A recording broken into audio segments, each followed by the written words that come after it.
Hoy tenemos el placer en esta tarde calurosa de noviembre 13, miércoles 13 de noviembre, entrevistar a Gabriela Urrutibetti, autora del libro Monstruos.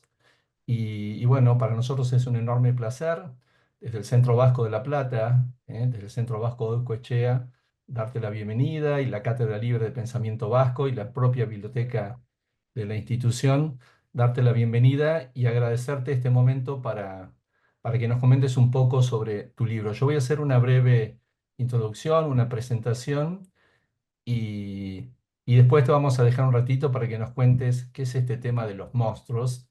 ¿eh? Y bueno, Bueno, voy a decir, no, buenas tardes y muy, muy agradecida de esta convocatoria, realmente. bueno, muchas gracias, Gabriela. Voy a decir que Gabriela nació en Tandil, vive actualmente en Dolores. El padre de un amigo mío, ya fallecido lamentablemente, decía, vivo en La Plata, nací en Citibel, soy de Berisso. Entonces, después le voy a preguntar a Gabriela de dónde es realmente, si de Tandil o de Dolores. Es escritora, profesora y periodista, estudió letras en la Universidad de Buenos Aires, tiene una maestría en enseñanza de la lengua y la literatura en la Universidad Nacional de Rosario, ha dictado clases de lengua y literatura durante muchos años en el Penal de Dolores, ha trabajado en diarios desde el año 1992, en Compromiso, La Capital de Mar del Plata. Actualmente creo que en entrelíneas.info ha publicado una serie de novelas, Caras extrañas, La banda de los seguros, Con la muerte a cuestas, Mecanismo de relojería, algunos ensayos, tal vez el más reconocido de lo que yo pude ver, Tras las huellas de Girondo, en coautoría de Muertos y Revivos Yoes. Su última publicación, Monstruos, ha sido galardonado, ganadora del Mundial de Escritura 2020. Yo podría decir también que es madre de tres hijos, que vive en Dolores, que es abuela, que pasea a sus nietos por la Plaza de Dolores y que para nosotros es un inmenso placer poder escucharte. Dicho esto, esta breve introducción, que seguramente debiera ser más amplia, me gustaría o nos gustaría escucharte y que nos cuentes un poco acerca del libro de tu último hijito, si se quiere, que es Monstruos. Bueno, sí, respondiendo a tu pregunta, soy de Dolores. Estoy viviendo acá desde que tenía 5 años, que toda mi familia siempre sintió nostalgia por Tandil. Este, bueno, dicho esto, voy a contar un poquito qué tiene que ver, cómo nació Monstruos. En realidad, Monstruos es una escritura sobre otra escritura. Como periodista me tocó cubrir el caso del juicio, el caso también cuando sucedió y luego, 3 años después, el juicio a los 8 imputados. eh, Se desarrolló en enero. eh, los tribunales están de feria precisamente por eso, porque iba a ser un juicio que iba a convocar mucha gente, bueno, iba a ser un juicio muy, muy mediático, se veía mucha asistencia. Entonces, bueno, también de alguna manera eso condicionó la fecha de realización, ¿no? Durante más de un mes estuvimos yendo todos los días a los tribunales y escuchando testimonios, peritajes sobre esta muerte, este caso, ¿no? Este homicidio. Yo como periodista cubría el caso, estaba en la sala de audiencia junto con otros colegas, un montón de colegas de todo el país, y escribía mis crónicas, la crónica diaria de qué se decía o qué se dejaba de decir en la sala, ¿no? Eh, Luego fui siguiendo todo el caso. Pero a mí esto me quedó como que me faltaba algo más. Y realmente ahí hay la crónica, hecha mano a la ficción en el sentido al mecanismo de la literatura. Me pareció un vehículo para poder hablar del juicio y hablando del juicio hablar de otras cosas. Así que Monstruos nació como una reescritura o una escritura a partir de mis notas, mis notas publicadas y de mis notas tomadas, de mis apuntes tomados durante el desarrollo del juicio. Este libro fue primero una crónica más o menos corta, fue finalista de un concurso, y luego finalmente entramos en el Mundial de Escritura y eh, la, la crónica fue siguiendo. Uno de los premios del Mundial de Escritura consistía en eh, llevar unos ciertos textos a la editorial Vinilo para que eligiera uno para su publicación. Tenía unos requisitos, por lo pronto, que tenía que ver con la extensión. Es decir, una crónica que en principio tendría unos 10.000 caracteres, tuvo que ser llevada en el tiempo de 3 meses. 3 meses lo hice, a 100.000 caracteres. Es lo que tienen los textos de vinilo, que exigía la editorial. Bueno, entre 10 finalistas fue seleccionada y publicada en septiembre. Así que ese es el trayecto de este libro que ahora se llama Monstruos. ¿El título lo elegiste vos? ¿Cómo surgió el título? ¿Y por qué, Entonces si es posible? se llamaba en principio Perder el juicio, eh, con la doble significación de esta frase, tanto de perder el juicio en el sentido estrictamente jurídico como en el sentido psíquico. No me terminaba de convencer y gracias a Dios no me terminaba de convencer porque hace unos pocos días, casi paralelamente, Ariana Harwicz publicó un maravilloso libro que se llama precisamente Perder el juicio. Eh, y bueno, la palabra monstruos apareció. En algún momento del proceso de escritura apareció y apareció como pregunta. Y está en el texto y está puesto como pregunta en algún lugar. Cosa rara no me suele suceder porque a mí los títulos son muy, muy difíciles, es un campo muy complicado. Cuando surgió fue Monstruos, y cuando se presentó como Monstruos ante la editorial, los editores dijeron, se tiene que llamar Monstruos, y quedó. Porque el Monstruos ahí es la polisemia, ¿no? Me parece que también es un eje central en el libro, son los monstruos. Esto como la más estricta pregunta, como para, no una afirmación, una absoluta pregunta y una pregunta cargada de ironía, ¿no? Sabes, Gabriela, que muchas veces a mí lo que me termina ayudando es cuando no tengo muy en claro una idea, recurro a mi diccionario etimológico de Joan Coromines y Ujú. fui a buscar la palabra monstruo, Ah, que bien. viene del latín antiguo, y Ujú, en realidad la primera acepción es prodigio.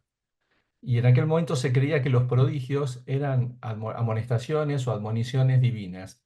ujú, Después me fui al diccionario de la Real Academia y tiene dos acepciones: ser que presenta anomalías o desviaciones notables respecto a su especie, y la segunda, tal vez más emparentada con lo que seguramente mucha gente sintió, ser fantástico que causa espanto. Teniendo estas tres, si se quiere, interpretaciones de la palabra monstruo, ¿cuál crees que se acerca más a la realidad o si ninguna tiene que ver con lo que realmente vos quisiste retratar en tu libro? Yo quise pensar quiénes son los monstruos y cuál es la utilidad que tienen. Coincido en esta cosa de prodigio porque lo saca de lo normal. El monstruo no es normal.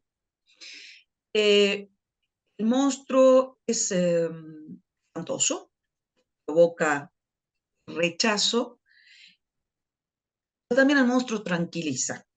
El monstruo no es normal, es decir, no es como yo. Sabemos que la normalidad es uno de los conceptos más difíciles y extraños que tenemos a mano, y siempre la normalidad, lo normal es uno, y el resto son los distintos. Entonces es pensar la otredad como espantosa.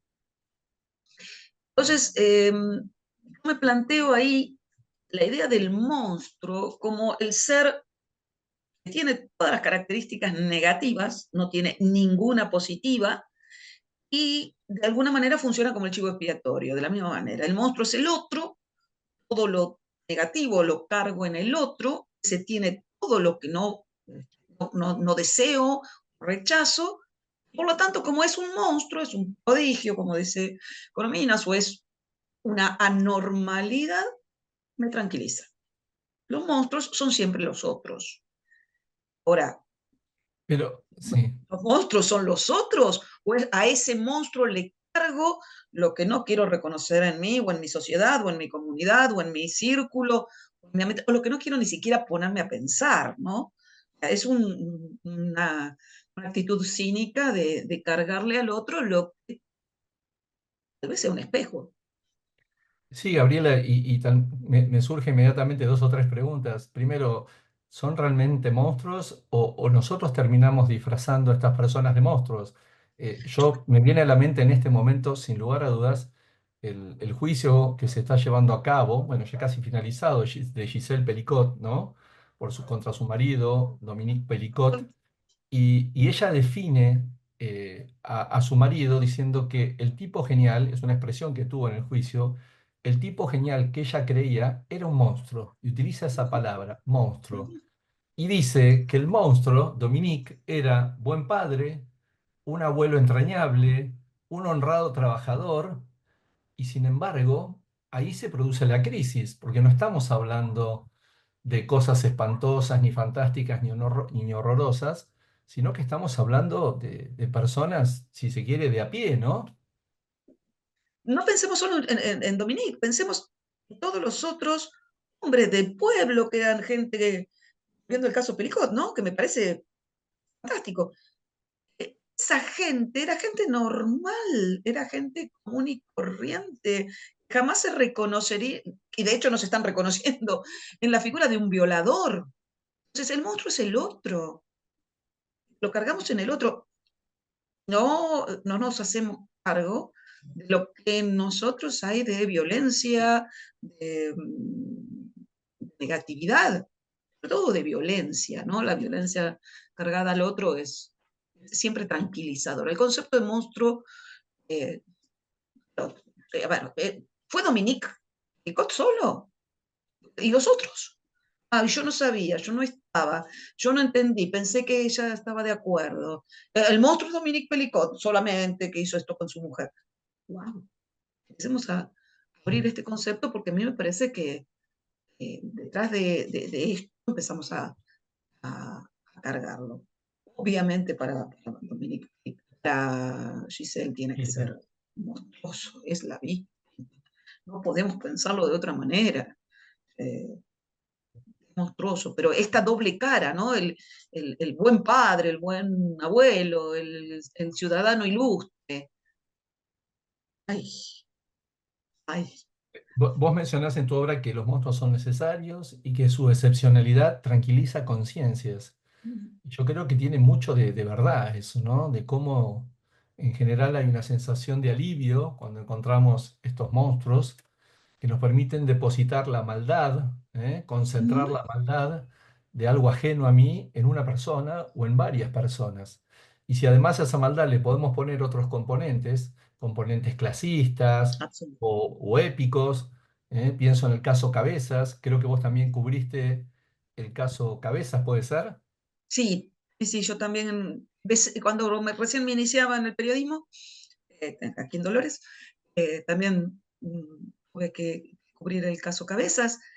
Eh, Ahí teníamos una visión distinta del periodismo, era un caso épico. Los periodistas, a ver, la idea de el periodista muriendo en cumplimiento del deber. Esas muere por sacar la foto que el Abraham había dicho que sería como pegarle un tiro en la cabeza, ¿no? Permanecer oculto para seguir haciendo los manejos espurios del poder. Eh, José Luis Cabezas muere por la famosa tapa de la revista Noticias en la que se ve la cara de este personaje que no quería ser reconocido. Y en ese momento el periodismo también se vio imbuido de esta época. Yo mencionaba hace poco que una encuesta de septiembre, creo que fue, de Suban Córdoba, hablando de las instituciones y del prestigio que la sociedad les otorga.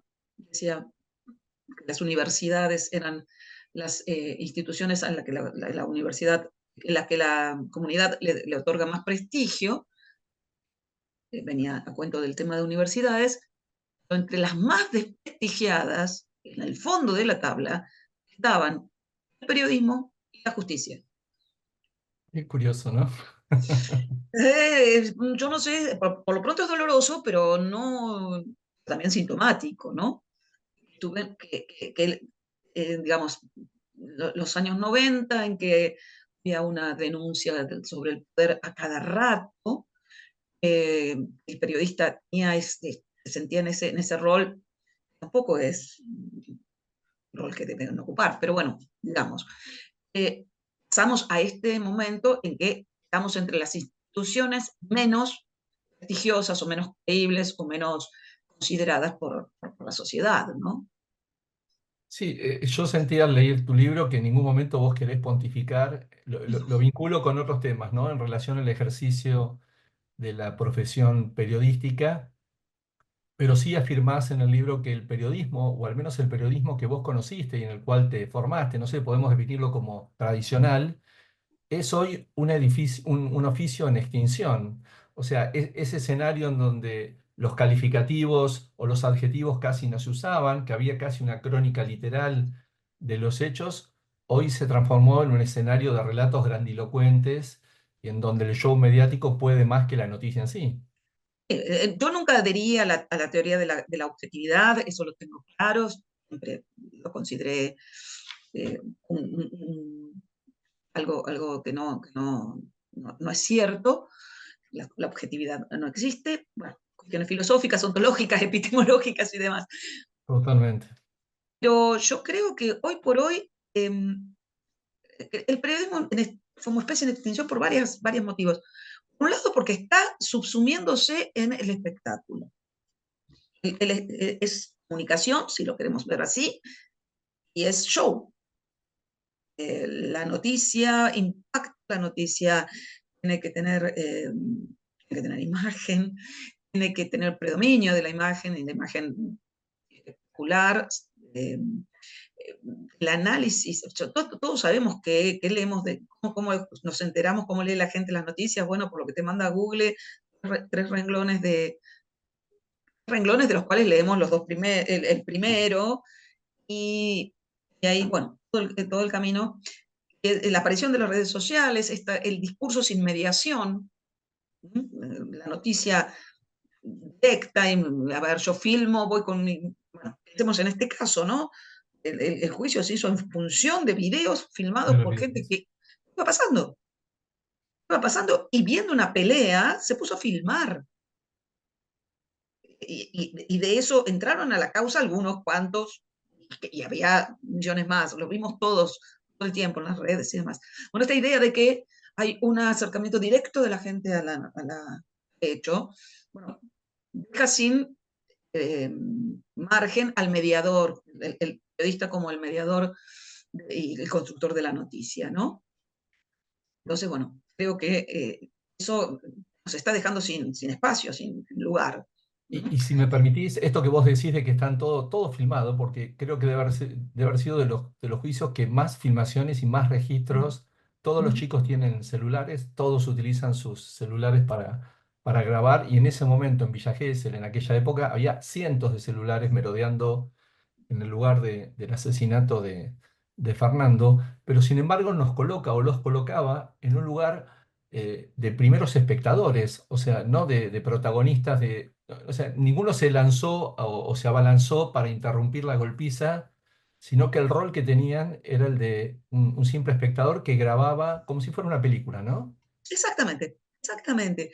A mí me impactó muchísimo el testimonio de una de las chicas de la chica que le hizo los primeros, una RCP ya eh, sin resultados positivos, por supuesto, que era una chica muy jovencita, que estaba ahí en ese lugar, eh, que tenía 17 años cuando sucedió el hecho y como ella había certificado en la Cruz Roja, la RCP, además muy decidida, muy resuelta, muy consciente de lo que estaba haciendo,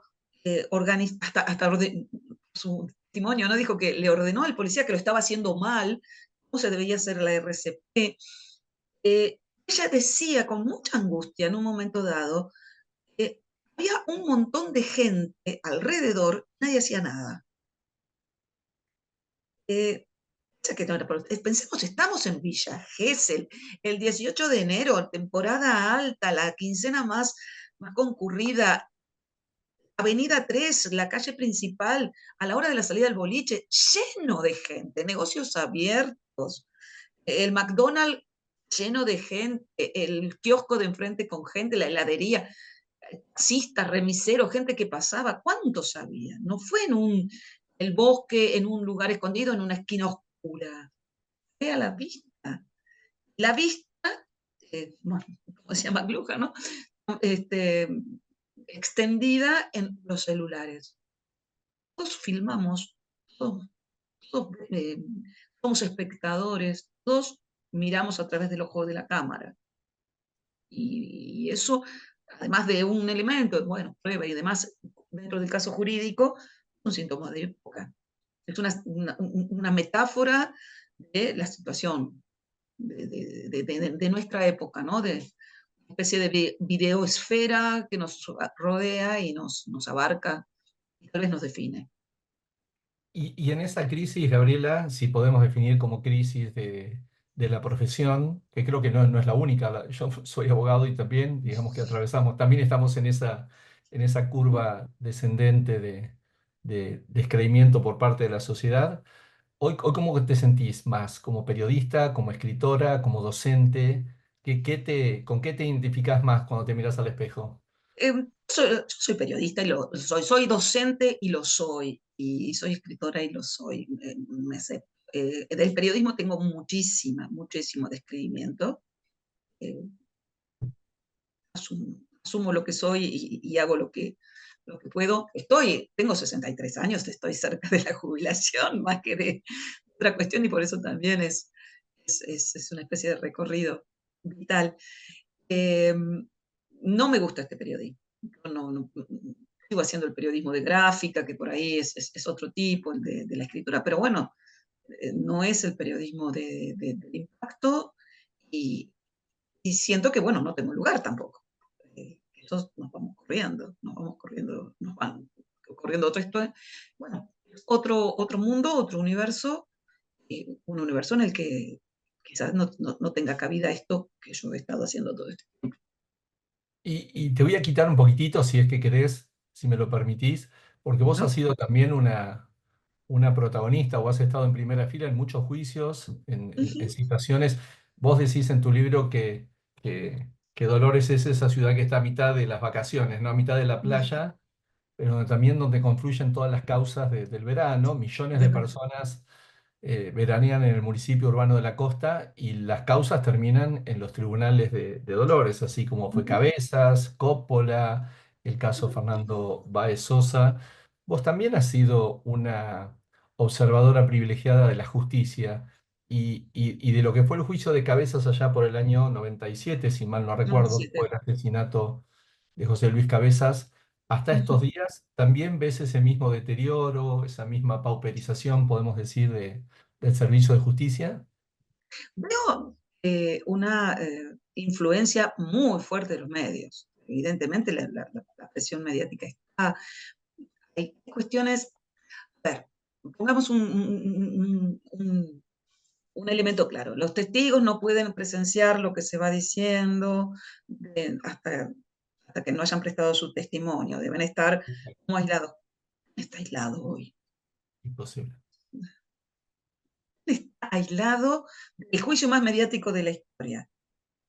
El testigo no estará en la sala, pero el testigo también está en el mundo. Escucha, ve.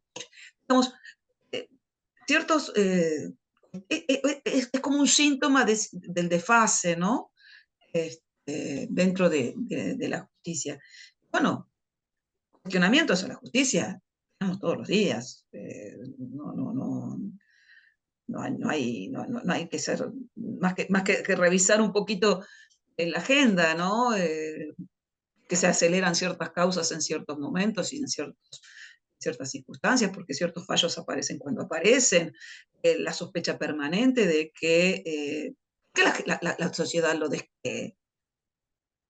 que todo el mundo esté cargándole las culpas a jueces sumamente probos, jueces sumamente honestos, pero también hay jueces tremendamente sospechados. La justicia que a veces ni siquiera hacen demasiado como para ocultarlo. Entonces, bueno, sí, no es en vano esto que marca la encuesta que yo mencionaba. Estamos en el fondo de la tabla. Estamos en el fondo de la tabla.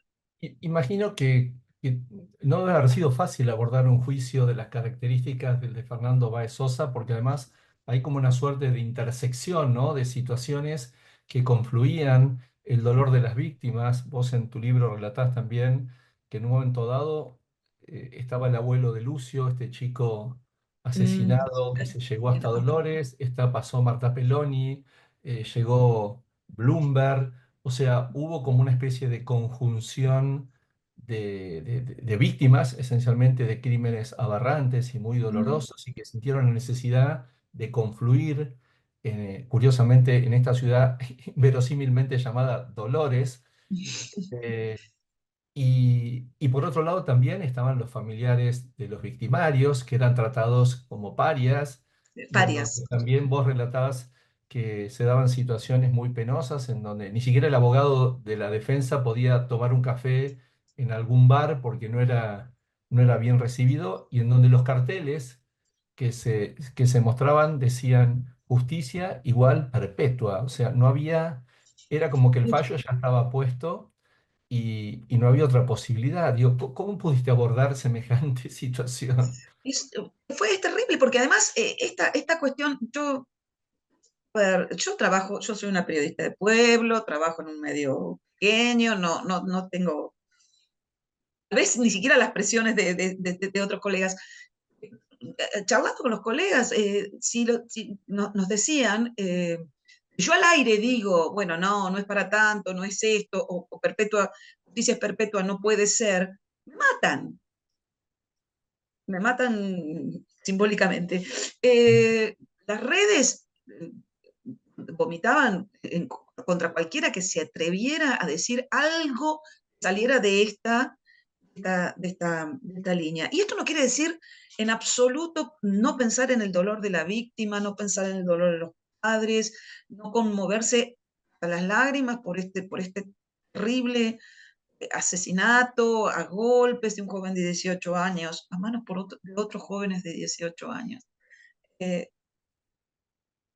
lo que estamos en esta cuestión del indignismo, ¿no? Nos indignamos, gritamos mucho, pataleamos fuerte, ponemos en otros nuestros problemas y se terminó. Ya está. Tranquilos, felices como buenos ciudadanos. Muy simple, demasiado simple y la sociedad no se merece una cosa así. Esa simpleza, si me permitís, recuerdo entre los testimonios, ¿no? La televisión era el canal en donde uno se informaba, casi el único, o tal vez algún medio gráfico, eh, pero recuerdo el comentario de uno de los abogados más mediáticos que participó en el juicio, que a todo momento decía, las imágenes están y está muy claro y ya no hay nada más que Así. discutir. Y me vino a la mente una cita que vos hacés de Roland Barthes, digamos, que me pareció muy, muy pertinente cuando dice que toda imagen es polisémica, por lo que son necesarias las palabras para fijar la cadena flotante de los significados, de modo de combatir el terror de los signos inciertos. Qué oportuno, ¿no? Sí, la verdad que, a ver, se llegó a decir, ¿para qué hacer un juicio si ya está claro? Entonces se dijo, a ver, lo puede decir eh, en el bar de la esquina, dos personas tomando un café, bueno, qué sé yo. Un profesional, sea un abogado que lo dice en la frente, o un periodista que lo dice frente a la cámara, bueno, tenemos un problema grave de cultura cívica. Eh, Se puso la condena ya, entrada. Justicia es igual perpetua, no quedó margen. Eso habla también de una cuestión social, ¿no? Como decías, y yo percibimos también esto de la familia de las víctimas, una persona que fueron a alquilar un lugar para estar durante un mes, los vecinos no querían que estuvieran. ¿Título de qué? Si somos una pequeña ciudad en la que nos conocemos todos y somos todos buena gente. Dios mío. ¿Por qué el abogado no podía estar, entró a un bar a tomar algo? Le dijeron que se retirara. ¿Por qué? Exageramos nuestro indignismo, entonces nos tranquilizamos. Nos tranquilizamos. Y no pensamos, no discutimos y no pensamos en la violencia enquistada, también en esas actitudes. También en esas actitudes. ¿Seguís pensando, Gabriela? Imagino que todas las obras, yo no sé si volvés a leer tu obra o si a veces te dan ganas de modificar algo, Sí, con el paso del tiempo decís, pero ¿cómo pude haber dicho esto? O no. sí, Hay autores que nunca más vuelven a ver sus obras porque, por ese temor, ¿no? De tener que modificar algo, tal vez. ¿Seguís pensando que el juicio es una historia o fue una historia de padres e hijos? sí, absolutamente. ¿Podés contarnos un poquitito al respecto? Eh, eh, eh, eh, lo vi, lo vivimos, eran eran los protagonistas los padres y los hijos. Los padres de Fernando, eh, la madre de Graciela, la mamá de Fernando, diciendo yo no voy a tener nietos. A mí eso me conmovió profundamente. Eh, el dolor ahí, los otros padres, los padres de los victimarios, eran padres viendo a sus hijos prácticamente en una condena a muerte. 18 años y toda la vida en la cárcel. Van a salir de la cárcel muertos. Eh, una historia de padres e hijos. ¿Cómo se enfrenta eso? ¿Cómo se vive el día a día? ¿Cómo se vive la ausencia del hijo? No, no voy a equiparar la muerte, no puedo juzgar quién tiene más dolor. No, no, no podemos atribuirnos el dolorómetro desde afuera. Son dolores y dolores muy profundos, dolores muy fuertes. Bueno, pensémoslos, pensémoslos. Dentro de los dolores, y ahora recurro a tu condición de madre, ¿no? Vos contás en el libro que, bueno, que tenés hijos, que tus hijos ya no son adolescentes, que tus hijos también se fueron a la playa con amigos, que también seguramente se fueron a bailar, que alguno de ellos alguna vez volvió con un ojo morado, un labio partido, de una pelea de la cual vos nunca te enteraste. Y en ese escenario en el cual yo me puedo sumar también por mis hijos y por la edad de mis hijos, eh, los monstruos podrían haber sido ellos, pero también podrían haber sido los Fernandos, ¿no? Los Fernando Báez. Sí, eso fue una de las frases que se dijo mucho tiempo. Cualquiera puede, mi hijo puede ser Fernando, mi hijo puede ser Fernando. Se dijo todo el tiempo. También mis hijos podrían haber sido eh, Onsen, los Bertossi. No le ponemos ni siquiera apellidos, ¿no? Son los rugbyers. Eso también es un tema importante. ¿Qué no? Porque nuestros hijos también están transitando en estos carriles violentos. Estamos acostumbrados a pensar, y vos lo mencionabas hoy, a los victimarios, la gente que va a la cárcel dentro de una clase social. Y cuando yo creo que este juicio también tuvo la mediatización que tuvo el componente de clase, el componente de clase de los victimarios. Eran chicos de clase media, de una ciudad, no es una ciudad pequeña, pero es una ciudad, no es una gran urbe, supongo que es una ciudad que dentro del ámbito y de los modos de relación se conocían todos, de gente algo normal, este concepto tan extraño, gente parecida a nosotros. Entonces, eso también llevó a esta mediatización tan fuerte, ¿no? No son marginales, marginados. Eh, el Y componente por eso tal vez, de clase mm, estuvo muy, muy, muy presente. Clase media. O sea, ni siquiera la clase alta, no eran niños bien, no eran eh, chicos chicos de la villa, para decirlo en términos despectivos, eran chicos de clase media. Ah, y ahí el componente fue muy importante también. ¿Eh? eh, Tengo más incertidumbres que certezas, eso ah, tengo que... vos por eso decís que las denominaciones no fueron inocentes, o sea, en todo momento hablar de los rugbyers en el imaginario de la gente proyectaba un estereotipo de clase dominante, de barrio ¿Mm? acomodado, de las barrancas de San Isidro o de algún country de la ciudad, y no Sí. precisamente tal vez chicos de clase media promedio de una ciudad a 60, 70, 80 kilómetros de la capital federal. Sí, sí. Eh, qué curioso. Y también vos afirmás en tu libro que otro de los factores distintivos de esto es que todos los personajes son muy parecidos a cualquiera de nosotros, ¿eh? Lo cual Claro. también lo hace, digamos, muy particular, ¿no? Tu abordaje. A ver, Aristóteles decía que para que la tragedia sea realmente efectiva, los personajes no tenían que ser ni muy buenos ni muy malos, ni muy altos ni muy bajos. Y realmente aquí se dio, creo que la síntesis de lo aristotélico en el término de qué es la tragedia y la tragedia como espectáculo, porque de lo que estaba hablando Aristóteles era de las obras de teatro trágicas. Eh, y bueno, aquí tenemos eso. Me parece que además de, pongo algunas cuestiones que tienen que ver con la idea del agón, el agón como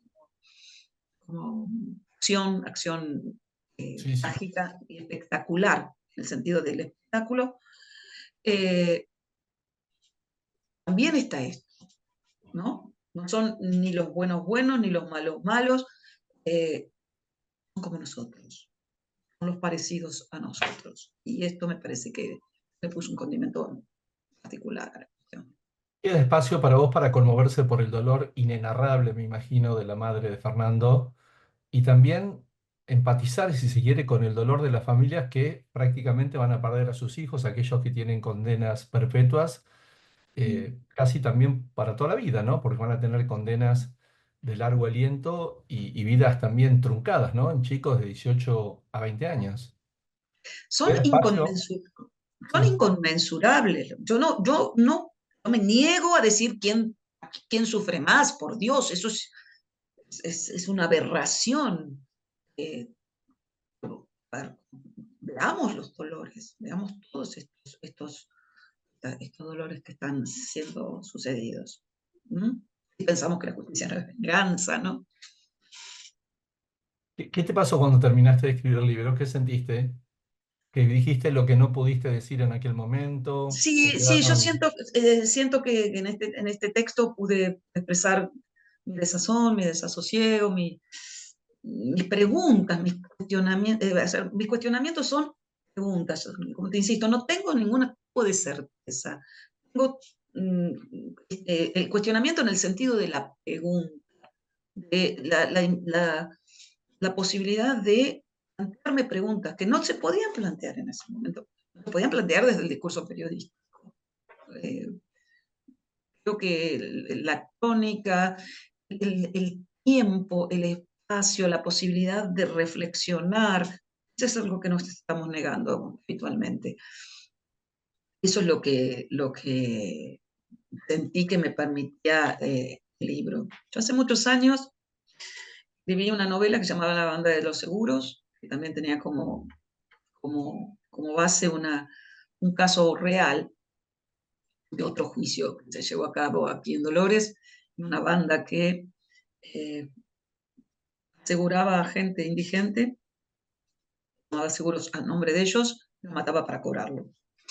Entonces, bien cubrí el juicio, escribí las notas, diaria, día a día, Sentí que necesitaba otro discurso para hablar más verdaderamente de eso. Y el discurso de la ficción, de la novela como ficción, pero la ficción no como mentira, la ficción como construcción de un relato que tiene otras reglas y otras organizaciones, me permitió hablar de lo que no se podía hablar en los límites, porque el discurso periodístico, no porque no se te lo permitía, sino porque el discurso periodístico tiene reglas y límites.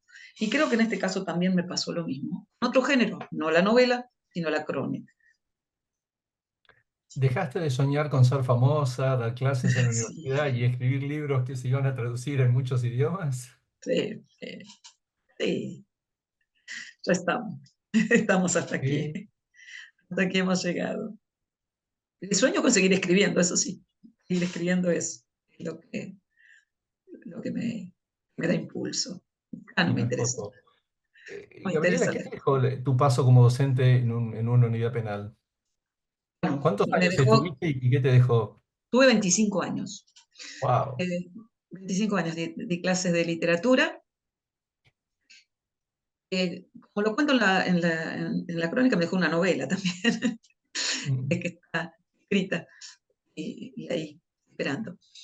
Y nada, a mí me abrió el mundo. A ver, esta idea de tratar de ver otras realidades y otras personas, otras situaciones, otros dolores, otros sufrimientos, otras alegrías, eh, otra- a ver, esos mundos ocultos, el mundo de la cárcel, es un mundo que genera fantasías y bueno, las series como El Marginal no contribuyen precisamente a pensarla desde otro lugar, morbos y demás.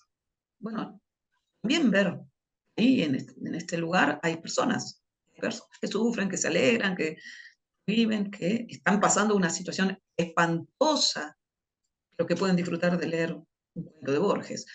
Eh, no porque sea bueno leerlo en la cárcel, sino porque son personas con toda la complejidad que tenemos los seres humanos, ¿no? Eh, no ver esta cosa de los buenos buenos, los malos malos, como películas del oeste. Sí, y además que uno no está para juzgar eso. Recuerdo yo dando clases en la unidad 9 de acá de La Plata, que tenía un alumno que en realidad no estudiaba derecho. Y yo le decía, pero ¿qué haces vos acá? Si él creo que estudió algo así como técnico en computación, nada que ver con el derecho. Y él me decía, ¿sabes lo que pasa? En estas 2 horas que usted da clase, primero yo recupero mi sensación de ser una persona y el trato, y después es como estar afuera. Y si usted me cuenta un mundo, el mundo de la afuera, no el mundo tumbero, de la cárcel, de la angustia, sino el mundo de la afuera. Y la verdad me conmovió, ¿no? También te da la pauta del valor de la educación y de la educación pública y de la educación en los sectores más marginados. Hay un valor de la educación, tal vez sea el valor de la palabra, que es la herramienta del docente. Bueno, creo que estaríamos dando vueltas también sobre esto, el uso de la palabra. ¿Para qué usamos la palabra? ¿Para qué? ¿Para, para estigmatizar? ¿Para denigrar? ¿Para cerrar la- la- el argumento? ¿O para abrirnos, para conocernos, para entregarnos unos a los otros? Gabriela, ¿qué nuevos proyectos tenés a futuro? ¿Qué cosas tenés arriba del escritorio? Algunas Arriba seguramente por si terminar, yo te otras por mostrara lo que es empezar. este escritorio. Bueno, nada, te digo, terminé de escribir la novela sobre la cárcel. Estoy trabajando con una crónica de otro juicio. Parece que estoy medio como motivada para eso. Para ese lado, tengo buenos cuentos y sí, mucha cosa acá, todavía en etapa de boceto. Recién terminamos con uno. Ahora estamos bocetando las próximas.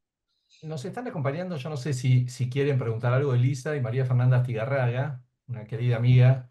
Si quieren ellas preguntar, prender la cámara, o si no, están en su derecho. Yo voy a seguir hablando un poquitito más, pero si quieren preguntar, insisto, habilitan el micrófono, lo pueden hacer en la cámara y van a tener el placer de charlar un poco con Gabriela. Eh, Hoy, antes de empezar este reportaje, te pregunté si tenías alguna vinculación con lo vasco y me empezaste a tirar apellidos ahí, familia. ¿Por qué no nos contás un poquitito de eso? Bueno, nada, Ruti Betty ya sabemos, no, no, no nos queda duda. Mi mamá era, mi familia viene de Tandil, como lo decía. Mi madre era Errendazoro y Errendazoro Braza, nieta de Antonio Braza, que fue una persona muy conocida en Tandil. Y mi padre, Ruti Betty, y mi abuela Isurreaga. Ahí hay algunos Iturbes dando vuelta, así que bueno, hay unos cuantos apellidos vascos en la trayectoria. ¿Y has No, no estado en el conozco. País Vasco? Me has contado que has estado en el País Vasco. Estuve brevemente en San Sebastián, en Guernica, así que bueno, tuvimos la oportunidad de dar una vuelta, de conocer, de ver las montañas de las que habían partido algunos de estos abuelos, a los que no conocí yo, ¿no? Sí, el único vasco era el abuelo Veraza, Antonio Brasa, pero murió cuando yo tenía 3 o 4 años. Así que un vasco muy, como son la familia, que vivió hasta los 90 y pico de años, y todas las mañanas se desayunaba a las 5 de la mañana con su sopa de ajo y este, corría, hacía running, para poner estos términos, todas las mañanas con las heladas crudas, subiendo al Parque Independencia de Tandil. Bueno, muchísimas anécdotas graciosas en la familia de este Gabriela, ¿seguís personaje. participando en un grupo de teatro, puede ser, o no? ¿O ya no? Sí, sí, sí. Seguimos adelante con el teatro. Estamos ensayando una obra. Eh, Así que bueno, Bueno, pasanos la información, nosotros la difundimos desde acá. bueno, Bueno, vamos a bueno, terminar la nota con una sonrisa. Decime el nombre de tus nietos. A ver, eh, Ignacio e Inés. ¿y a cuál querés más de los dos? Ah, sí, esa es la pregunta. ¿A mi mamá o a mi papá? Bueno, no sé si Elisa quiere hacer alguna pregunta. Elisa, No, no sé si... yo simplemente agradecerles. Ha sido muy interesante. ¿Me escuchan? Sí, Sí, sí, sí, sí. perfectamente, Elisa, es un Ha placer sido muy escucharte. interesante y para mí ha sido un motivo de luz en este momento que estoy viviendo. Así que les agradezco inmensamente el poder haberlos escuchado, tanto a Martín como a Gabriela. Muchísimas, muchísimas gracias. Y Martín, seguí convocando por Zoom a distintas charlas. Te Bueno, comprometo, vos no me conoces a mí, pero yo a vos sí. a la Soy pucha. muy amiga de Magdalena García. Magdalena, la hija de Bueno, mi padrino, García exact- Paulata, exactamente, Mi querido Quito, el Aitá. exactamente. Bueno, Así que Elisa, te agradezco muchísimo. La verdad, te agradezco muchísimo tus palabras y seguramente Gabriela hace lo mismo. Muchas Así que, gracias, Elisa. y gracias, gracias, gracias. Corto porque tengo otras obligaciones para hacer. bueno, sí, está bien, ya estamos Ah, terminando. un beso grande para los dos. Bueno, muchas gracias, Elisa. Gabriela, obviamente en lo personal, el mayor agradecimiento, pero en nombre de toda la comunidad del Centro Vasco, agradecerte. Yo le quiero agradecer a Susana Aramburu, que fue la que me hizo la gestión a través de un conocido tuyo en Dolores, y etcétera, etcétera, y me dio esta hermosa oportunidad de poder leer algunos cuentos tuyos, leer tu libro, recomendar tu libro y sobre todo a partir de esta grabación compartir con toda la comunidad del Centro Vasco, que no es poca, la experiencia de una señora, y lo digo con todas las palabras y con todas las letras, escritora, docente y madre y periodista de la ciudad del inverosímil nombre de Dolores. Así que yo te agradezco muchísimo. Agradec- Te el cierre a vos.